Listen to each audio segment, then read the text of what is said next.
Balikan ko lamang po, attorney, yung mga ganap kanina kaugnay doon sa pag-question sa paggamit ng affidavit di umano ni Las Cañas na hindi notaryado, hindi nilagdaan, pero ang kanilang paliwanag ay for reference lang. Sa isang korte po ba, pag itong mga ginagamit ay may bigat ba ito, attorney?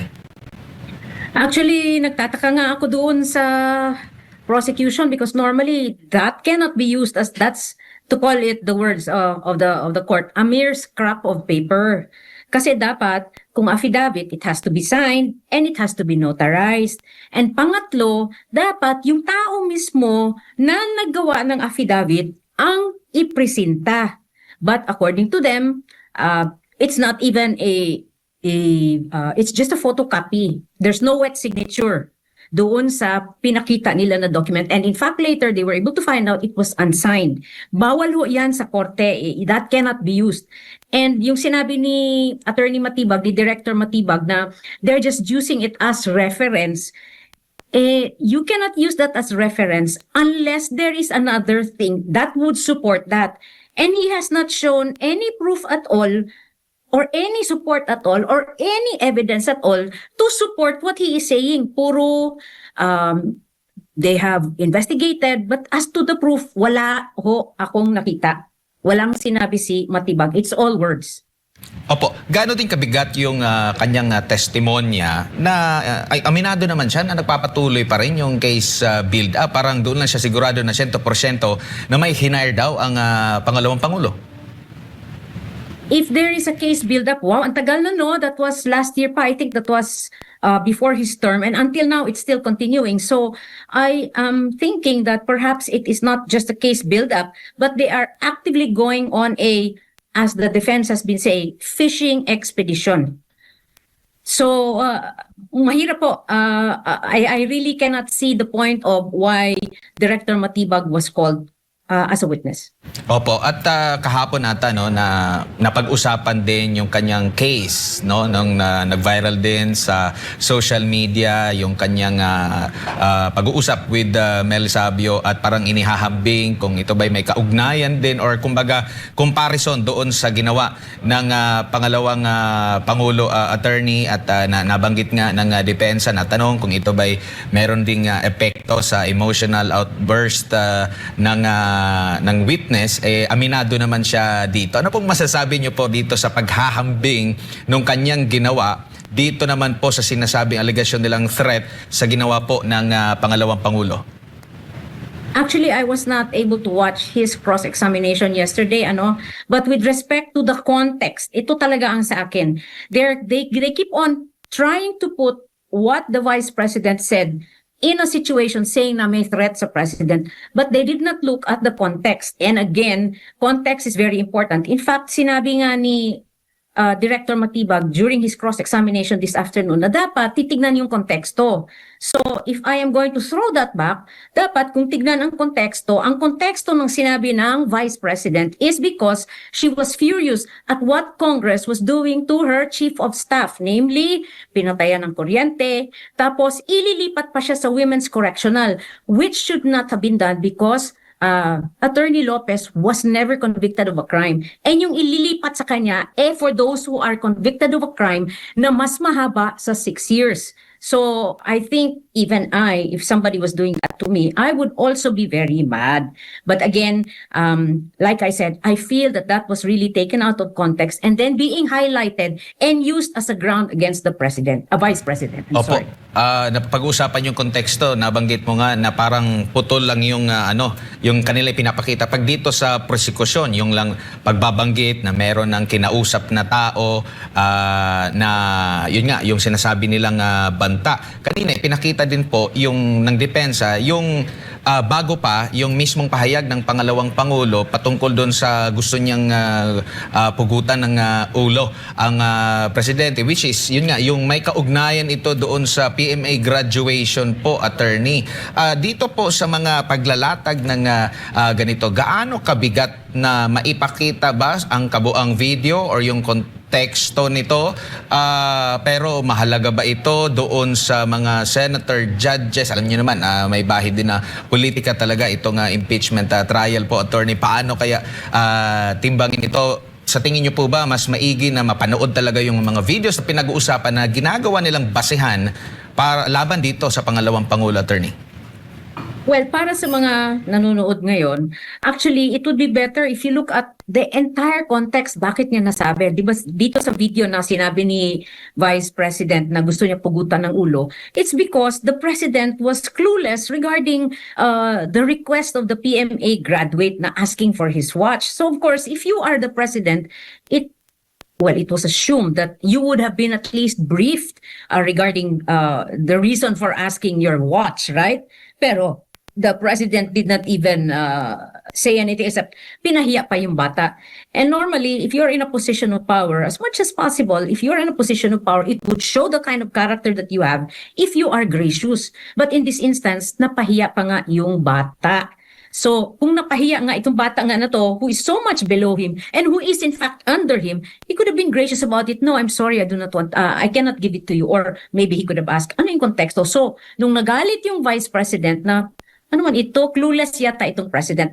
That's the way I view what the Vice President was thinking about the President. Opo, napansin niyo rin po ba, ma'am, doon sa mga pagtatanong ng defense at ng mga senator judges na hindi agad tinutumbok, hindi agad direktang sinasagot ng witness sa mga katanungan?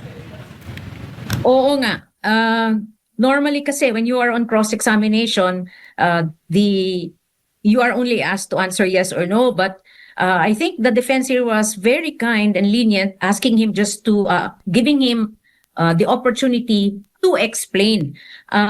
Gusto ko nga yung ginawa ni Senator Pia Cayetano and Senator Amy Marcos when they were cutting him off as he was trying to explain, just so that he could get to the point straight away instead of giving a very long explanation. In other words, si Matibag mismo, si Director Matibag mismo was trying to give context to how he would answer and why he would answer. And yet, at the same time, I find it ironic that this context is not being given importance in the case of Vice President Sara.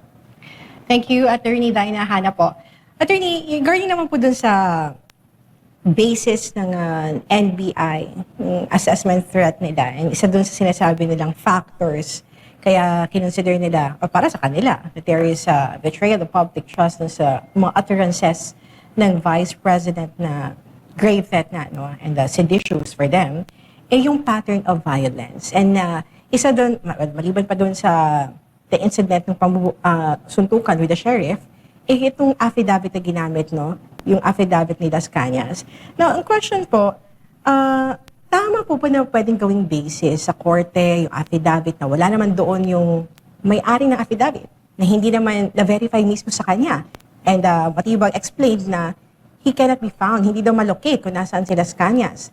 So, the mere fact na at first hindi daw siya naniwala, and then there was verifying process, and then para sa kanila, tinanayaan niya ngayon na totoo yung nasa affidavit po ba?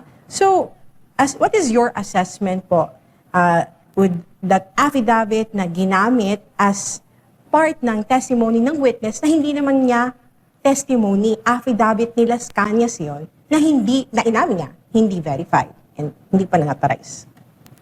Well, the problem here, Hannah, actually is the fact that with all due respect to all the senators, no, I'm not saying that they don't know the law. Obviously, they're senators, they're legislators. But iba kasi yung technical knowledge of the law when we are speaking about lawyers. And I understand it. Not all of the senators here are lawyers.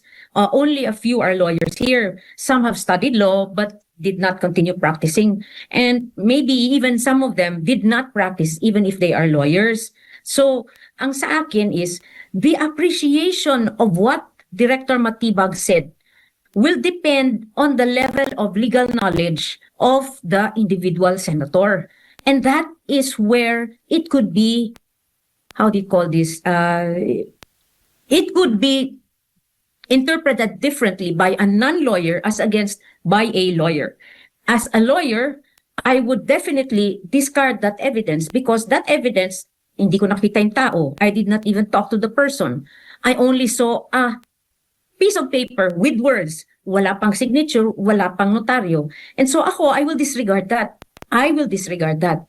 And if ever, yung sinabi nga ni Matibag na he used that just as a basis to find other evidence, then my question is, if he used that as an evidence to find other evidence to support their contentions, bakit hanggang ngayon wala pa silang ebidensya? Because so far, what I have seen only is one, the video that the prosecution showed the video of Vice President Sara, where she allegedly threatened the president, the First Lady, and Congressman Romualdez. But aside from that, I have not seen any records, any document to show that there was indeed grave threats. Now, yan po ang sa akin as a lawyer. I do not know how the judges, the senator judges will rule, and I would not even presume to know how they will rule. But as a lawyer, yan po yung aking apprehension or concern. Exactly po. As a witness, si Matibag talagang very low credibility. Number one, asawa niya ang isa sa mga nag-endorso ng complaint sa House of Representatives. Asawa niya ay isang congresswoman. At dapat nag-akusa na lang siyang inhibit kasi it is a stain on the NBI na mag-witness pa siya dyan. Pero wala naman siyang sinabi doon na testimony na blockbuster. Sabi, wala namang lalo na napapasama pa kasi yung incompetence niya nakikita. Noong unang salta pa lang, sinabi ni Attorney Biluan, you're a lawyer, you're not? Sabi niya, yes. So, what is Rule 130, Section 28? Sabi niya, sabi niya, can you please refresh my memory?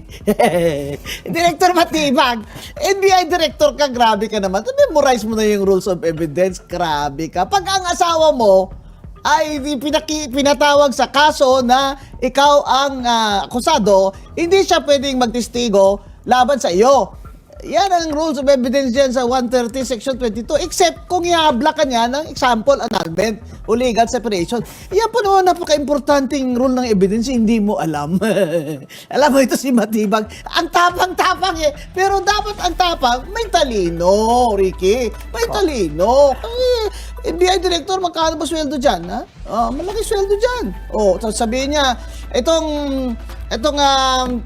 threat national security concern ito, kaya ito violation ng Constitution, betrayal of public trust, sabi niya.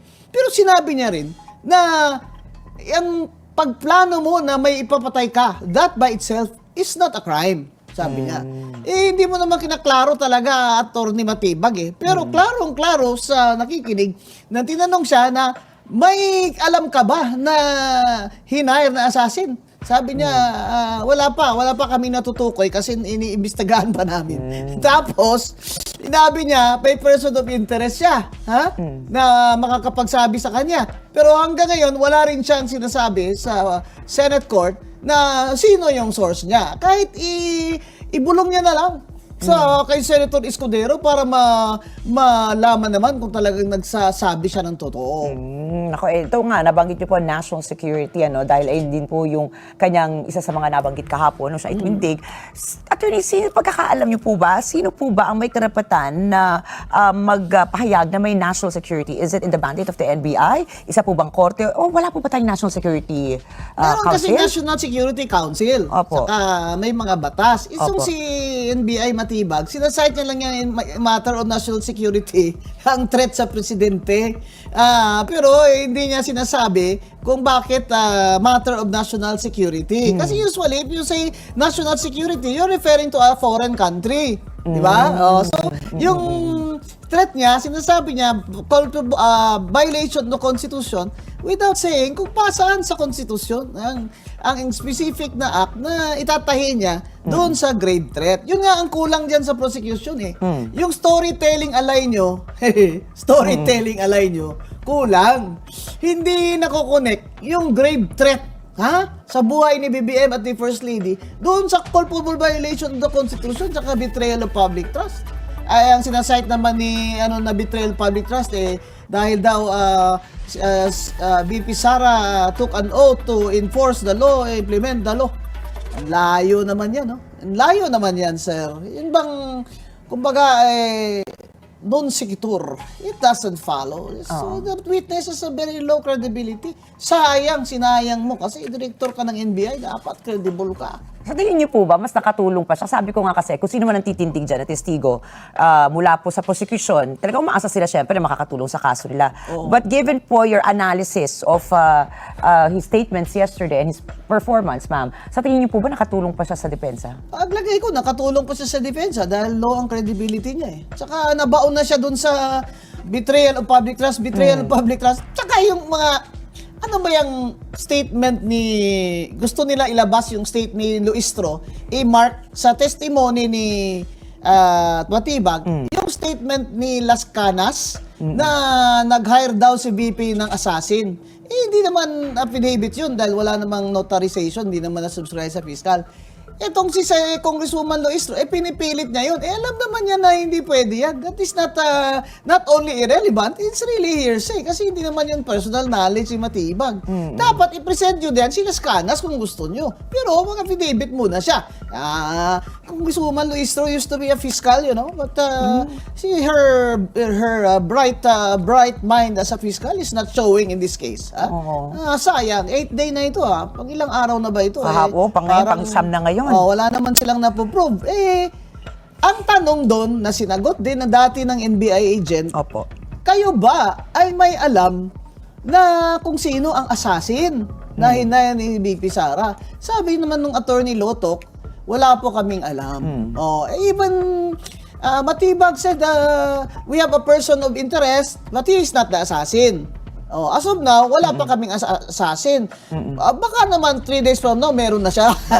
Ito po, linawin po natin, kasi ang dami nga, halimbawa, hindi na sa kasong ito, halimbawa sa isang simpleng criminal case, pag may sinabi po yung PNP na person of interest, yung iba po na hindi naman po talaga bihasa sa legal terms, or sa mga ganyang terminolohiya, ano po yung persons of interest? Hindi naman automatic ang suspect yan, di ba?